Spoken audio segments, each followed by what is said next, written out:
Hello everyone, welcome back to Seasoned Cuisine. I want to apologize for my camera quality, but today I am making chicken shawarma with some tabbouleh, some tzatziki sauce with some rosemary garlic infused fries, so keep on watching.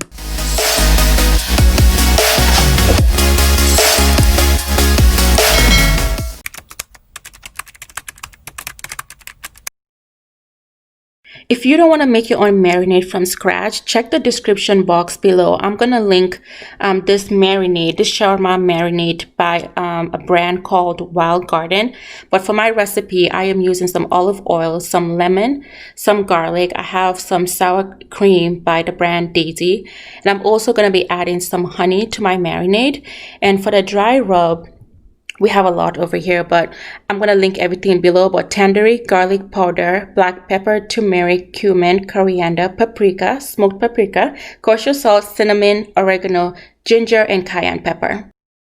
I am using 12 boneless, skinless chicken thighs for this recipe, and I made sure I trimmed out all of the fat and I cleaned my chicken with some salt and vinegar. But in this cup, I just have all of my different ingredients in there except the sour cream. I'm going to add that last, but just make sure you pour that all over the chicken, mix it in, and now just add your sour cream. Again, just make sure everything is fully incorporated and mixed. And then once you have all of that done, then what we're going to do is you want to season this for at least 24 hours. So just marinate and cover it and put it in the fridge. And the next day, so this is what we're going to use to assemble our shawarma. So usually they have the shawarma machine, but that's really expensive.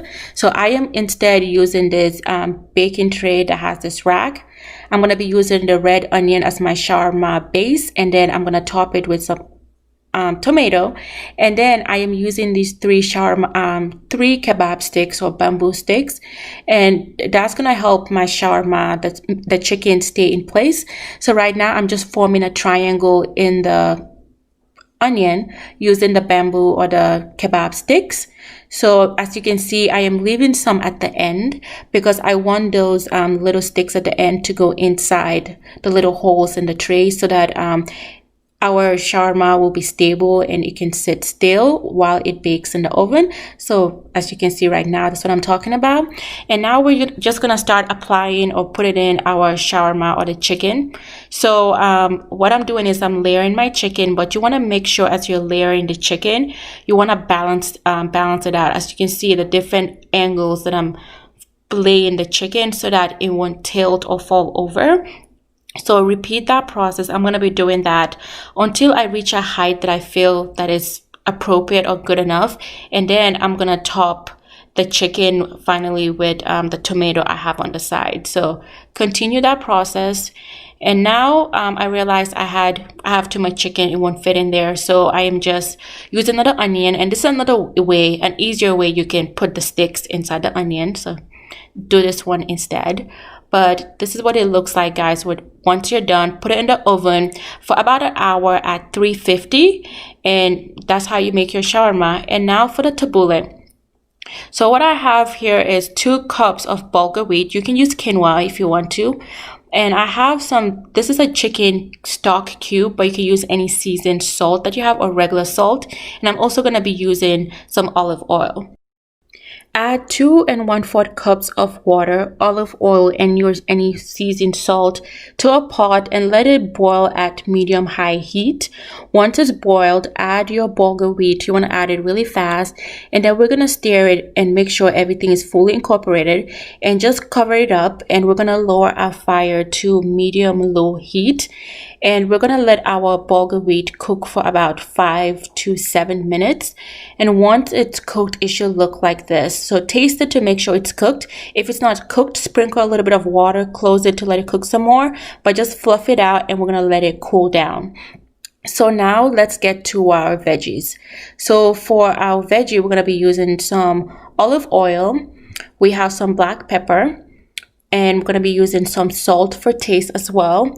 And for our veggies, we have some cucumber, we have some mint, we have some lemon over here, we have some cherry tomatoes, some green onions, also scallions. We're going to be adding some parsley as well. In a bowl, add all of your chopped vegetables, and with your cooled bulgur wheat, and I'm just going to stir everything in. And once everything is fully mixed, then in a separate cup that I have over there, I have the lemon with the olive oil and salt and pepper. Just add just a little at a time because it is sour, so taste as you go. So make sure you add a little, mix it up and just taste it to make sure it's not too sour for you. I didn't use all of the liquid that I made. I just used a little because we don't like it sour at our house, but that's how you make it, guys. Now let's get to the tzatziki sauce. So for our ingredients, we're using some olive oil. And then I'm going to be using some Greek yogurt as well. I know some people sometimes use sour cream, but traditionally people use Greek yogurt. But I'm mixing both. And I also have some lemon, some salt for taste. I'm also going to be adding later on some black pepper. I forgot to add it here. But some garlic, some cucumber. And then we have some mint and some dill as well. So that's what we're going to be using for our tzatziki sauce. I just chopped everything up in a bowl. And traditionally, for the cucumber, you're supposed to grate the cucumber, remove all of the excess water, and just add the cucumber to the sauce. But I was really lazy. I didn't feel like washing extra dishes, to be honest. So I just chopped it really small.